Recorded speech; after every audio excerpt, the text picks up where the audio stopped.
for staying with us on the program. Let's get back to Mr. Muiz Banire, who is Senior Advocate of Nigeria. Apologies for that initial glitch there, but I guess it's been fixed now. You can hear me clear, loud and clear.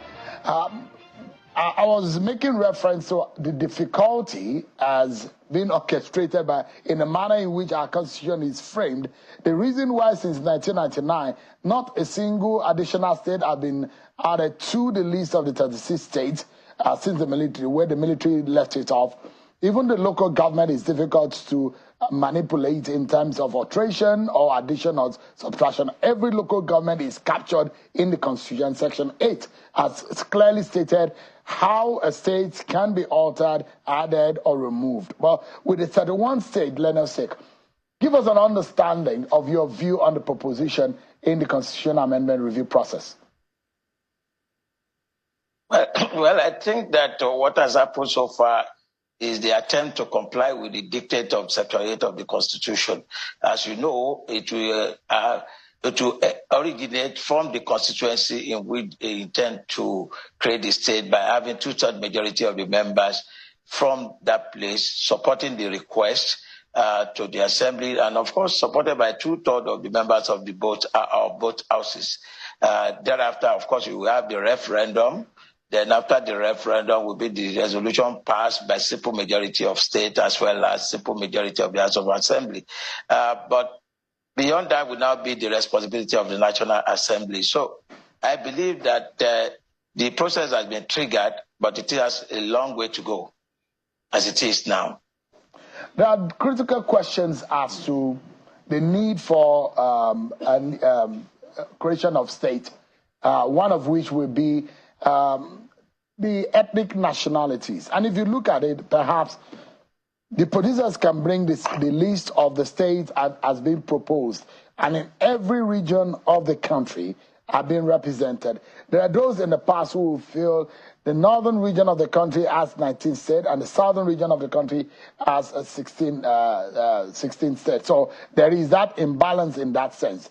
But southeast region of the country has only 5, and you see northwest with 7, and the rest of the other region with 6, with southeast with 5 states in that region. So one will imagine that the agitation will naturally be for the southeast to have additional states to make it 36 states. But if that agitation is coming from ethnic nationalities up to this point that are asking for almost 31 or up to 31 states, what exactly do you think is going on? Well, honestly speaking, I do not understand exactly what is going on. I must confess to you, because one ready answer I have for you is that there seems to me to be a major lacuna in our Constitution as far as Section 8 of the Constitution is concerned. And what is that lacuna? The lacuna is simply that there is no requirement of viability in the provision of Section 8. So the issues that are raised therein are largely political. And at the end of the day, you discover that you just create for the sake of creating states. And the reality of the matter is that if you are talking about ethnic nationality, I'm not too sure that even the proposition we have on hand now is reflective of the ethnic nationality demand. But assuming without considering that was so, the reality of the matter is that is there any threat of imposition of the majority ethnic on the minority ethnic group? I'm not too sure that is obtainable right now, because that's one of the reasons or the basis upon which you can agitate for the creation of a state, so that the other majority ethnic group will not oppress you. But that, to a large extent, is lacking presently, because there are so many constitutional safeguards already in our constitution, to the extent that an Igbo man, for example, from the eastern part of the country can come to a place like Lagos or your state or True State and come and contest elected. There is no constitutional inhibition. And that shows you the kind of liberty that is enjoyable by each and everybody that is a Nigerian. And beyond that, the other argument that can be canvassed is to say that you want to bring development to the grassroots. But of course, we have the local government there already doing that. In fact, we have so many local government now that are unimpactful. So also so many states that are non-viable and unimpactful. So for me, it shouldn't be the next item on our agenda in the country. So it's a misplaced priority.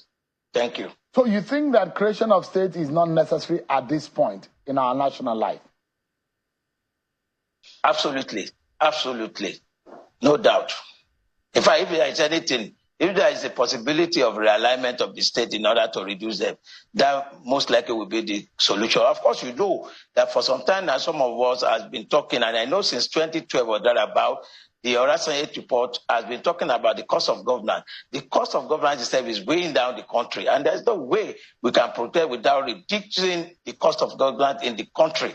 And right now, what we are going to be experiencing is the ballooning of the same situation, the precarious situation we have found ourselves. So it's something that I believe that honestly is totally unnecessary and unwarranted and not justifiable at all. So I would like to ask you, if you say that is unwarranted, I'll break it down into different areas of concern. One, is it economical or economic reasons for which you think that it is not viable? Well, I've answered that to tell you that certainly none of them, if out of the 31 you are lucky, maybe we probably have about 3 that will be viable.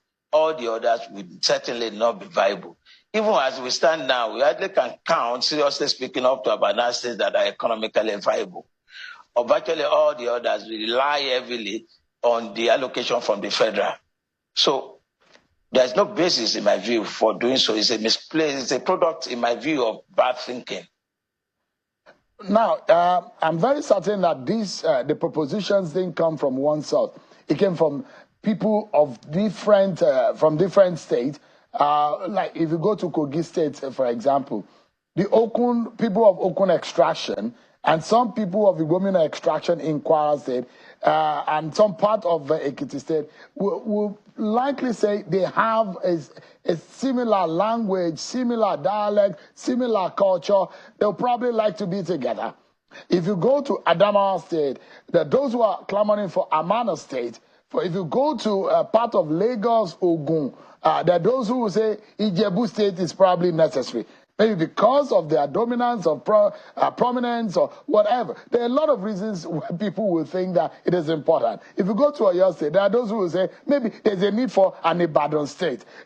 In fact, Ogbomoso has how many local government just in one city, or Ogbomoso, in Oyo State. So there are different reasons for administrative purposes. You have said that, in fact, some of these states need to be merged. But in the real sense of it, look at America, 50 states. They are larger in terms of landmass, more than us. But those who feel that they are not properly represented as ethnic nationalities, how then can they or their voices be heard, and how can they be properly represented in our present, the way our nation is presently constituted? Well, if we are going to use that the ethnic barometer for that purpose, then there will never be any end to it. It will be like a situation of Pakistan from India, Bangladesh from Pakistan, and there's another state agitating another country from Bangladesh. Now, that's how it will be. There will never be an end to it. In fact, from what if we go by history, what we have been told by historians is that we have not less than 250 nationalities in Nigeria. Then you should be expecting minimum of 250 states in Nigeria. That certainly cannot be. So for me, like I said earlier, whatever fears that they have can certainly be addressed by the Constitution and other legal instruments. So there's no need for states in order to protect yourself, because once the law protects you and the Constitution protects you, then you have nothing to fear. And I believe that as things even stand now, there is no such tendency of oppression in our system. In some other states, that you even find out that, look at the last governor of Kogi, for example, that you mentioned. He came from the ethnic minority, whether accidental or otherwise, he became governor of the state. Even the new person cannot be associated from the minority. So there is no basis for you. You cannot premise it on ethnic nationality. We are going to make nonsense of the entire thing. So the question here, the understanding is that these are propositions from the different parts of the country. It is not the lawmakers themselves who are coming up with this idea. So definitely the agitations will be... I'm sure you are still with me. Yeah. Go ahead, sir. All right.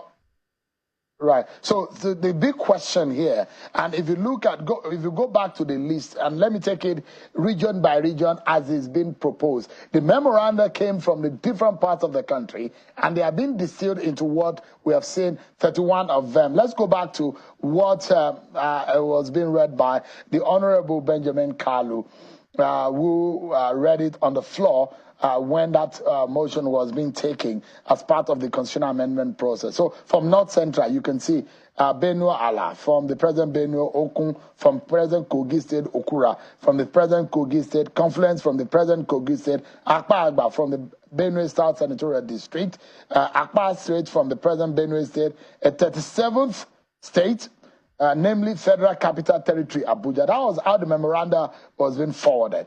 Amana State from the President Adamawa State. So going to the northeast now. Katagum State from President Bauchi State. Savannah State from the President Borno State. Muri State from the President Taraba State. In the northwest, New Kaduna State and Gurara State from the President Kaduna. Tiga from the President Kano State. Kanji from the President Kebbi State. Gari from the President Kano State. In southeast, Etiti is the 6th state in the southeast. Adada from the present Enugu state. Urashi as a 6th state in the southeast geopolitical zone. Olu from the southeastern region of Nigeria. Aba State from the southern region of Nigeria. Then go to south-south. The proposition of Ugoja State from the present Cross River State. Warri from the present Delta State. Bori from the present River State. Obolo from the present Rivers and Akwa Ibom State. And lastly, the southwest. Torebe from the present Delta, Edo, and Ondo State. Ibadan from the present Oyo State. Lagoon from the present Lagos State. Ijebu from the present Ogun State. Lagoon from the present Lagos State and Ogun State. Ife, Ijesha from the present Oyo State. Okeogun from the present day Ogun, Oyo, and Ogun State. A long list indeed. But if you look at it, from all of these, for the list that I've read, Mr. Banire, which one would you say could be significant or could help in the conversation around state creation? If critically, the nation comes together and decide that we truly need additional states to add to the 36 states. There are those who are proposing a 37 state, the FCT. There are those who say, oh, we are ripe for an Ibadan state, a Lagoon state, from present-day Lagos, Oyo, and from Lagos, present Oyo. But which of these do you think, perhaps, if there is a need for creation of states, would be necessary? Well, let me just tell you outrightly, I'm not inclined at all towards the creation of another state. In fact, I have this radical view that we should be thinking of regionalization. Honestly speaking, we will not move with the number of states we keep on creating because the paraphernalia of office itself is killing us already. I do not believe we need to do that at all. It is unwarranted. It's not even competitive. So for me, it's zero. I do not believe we should be creating states at all. If possible, like I said earlier, if it's possible for to even realign some of the states by way of reduction, I will vote for that rather than the situation that we are now. It's totally unnecessary. But let's go to the legal point of view. Why has it been always very difficult from Section 8? And I know there are about 3 or so portions of the Constitution that the Constitution actually makes very difficult. The NYSC, the Police Act, and there are a few areas that poses difficulty in amendment. But for states, it's difficult for us to add extra state, even local government. Why does the Constitution make it that difficult, or the framers make it that difficult? Well, I'm not too sure it's so much about the Constitution. It's extremely a political issue. It's a sensitive issue, as you know. Like you rightly said earlier, by the time we even scale the initial audios and get to the region of balancing, you will see that there will be no unanimity in terms of the approval. The good news is that at those levels of the House of Representatives of the Senate, you will require a minimum of 2/3. Even at the legislature, you require 2/3. It's not something that you can put through easily. And it's necessary. Otherwise, politically, let me tell you, an average politician will want to certainly dance to the tune of his constituents. If they say they want anything, he wants to do it, even if he's not convinced about it. So by putting those, what I would call, in quote, stumbling block, I think it makes it a bit rational, although not totally, like I said. I would have expected, for example, there would be a requirement of viability. If something is not viable, why are you creating it? It's meaningless. So for me, there is still that gap. In fact, that is what actually we should first and foremost amend by way of inclusion. If we put that there and we now test it, to say, is this state even viable? What do we want to do? Show us, demonstrate to us how viable it is. If it is viable, fine, we go ahead. But if otherwise, why are we then multiplying the evils? That would be my own response to that. So it's not so much about, if we don't make it like that, and even like I said, as it is now, it's not stringent enough. We still need to put that threshold of economic viability in the requirement, so that at the end of the day, it will not be simply a political question.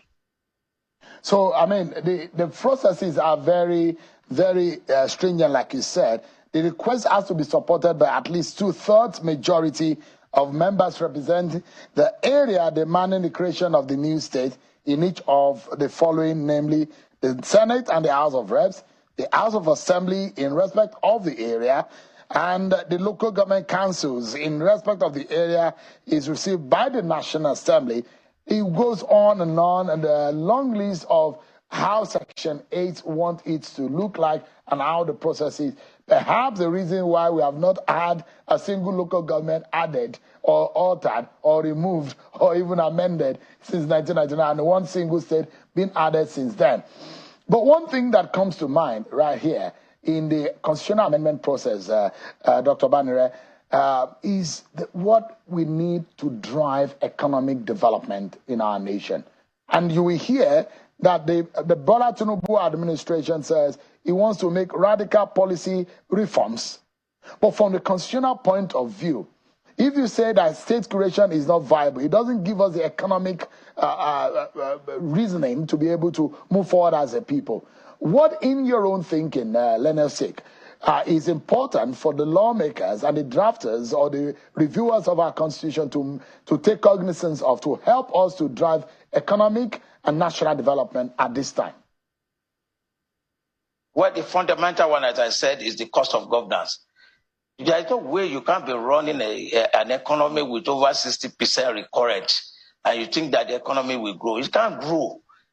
Certainly, for where we are in this country, we need a minimum of 70% capital exposure in terms of our budgeting for moving the country forward. But currently, what I would expect the National Assembly to be able to be doing is rationalizing the agencies much more beyond where Orosoye put it. If you look at the Orosoye report, he identified several of them that needs to be scrapped, so many that needs to be merged, and so on and so forth. We have not implemented it to date. That is what should be their business now, what should concern them now. We need to reduce the cost of labor as a matter of urgency. Otherwise, the economy will continue to be threatened. So that will be the preoccupation presently. Let me quickly take you away from constitutional amendment and state creation. Just recently, the High Court in Akwa Ibom sentenced Professor Ignatius Uduk of the University of Uyo to 3 years imprisonment for electoral fraud during the 2019 general elections. In fact, on the floor of the Senate, there was a proposition from the presidency to the National Assembly for the removal of 3 resident electoral commissioners, one in Adamawa and Sokoto and one other state, based on the past election and their conduct. And those who are saying that this is perhaps good for our elections, but then they are just a bit of what could make the process cleaner or safer. But there are those who are asking for a far-reaching effort in fixing electoral fraud in Nigeria. In your own thinking, Leonard Sik, what are the processes that you think would be very fundamental in this, for us to seal or to have a sane, proper electoral process in Nigeria that will serve the interests of the Nigerian people? Well, we probably need the whole day to discuss that, but let me just think first and foremost is to start with the internal democracy. we need to strengthen the internal democracy of the political parties. And to do this, there is a need for us to even allow independent candidature. That is part of what you preoccupy the National Assembly as a matter of fact. Let's allow independent candidates. That will be an antidote to the imposition in the various political parties. That's number one. Number two, again, you probably will have to start considering option 4, like was used in the 1990 election during the MKO days. That will probably we need to have a return to. I'm not too comfortable because we are trying technology. Because technology has been consistently failing us in recent times. We have not really enjoyed the benefits of technology as they have made us to believe that we will enjoy. You saw all that happened during the last election as far as most of the technology that were claimed to have been brought on board. The reality is that it's not doing us so much favor. For me, I'm not an apostle of awesome importation of foreign ideas into our electoral system. We need to sit down and calibrate what suits us, what will work for us. For example, when election April was adopted that time, everybody saw immediately you will know the outcome of your result. How many election petitions did you see during that period compared to what we have now?